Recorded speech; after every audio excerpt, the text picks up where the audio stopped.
You know, growing up, I didn't really have a clear understanding of like the issues regarding like the curriculum until I got into high school. But even then, it wasn't very evident. It wasn't in my face until I joined the CYF program at Herman, and I was sort of like mentored and coached, and I was educated on like matters pertaining to issues like obviously within the Black community, and one of the issues, of course, was talking about the curriculum and how there's no representation of minorities in the curriculum, and how that can have like increased effects of like behavior amongst, like, let's say for like Black students.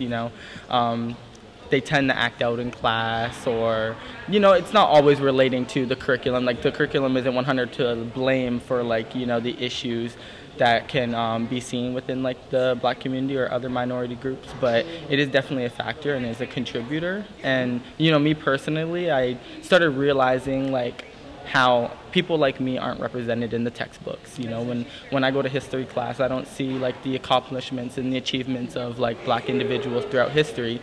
It's always white men, not even white women. It's always white men, usually wealthy, and they brought about some type of invention that changed society and has made major shifts in society, but it was never about people that look like me or people that look like other people in minority groups. So for me, it sort of like made me wonder, like, what am I able to do to be noticed? I questioned like my credibility whenever I did something that I felt was important.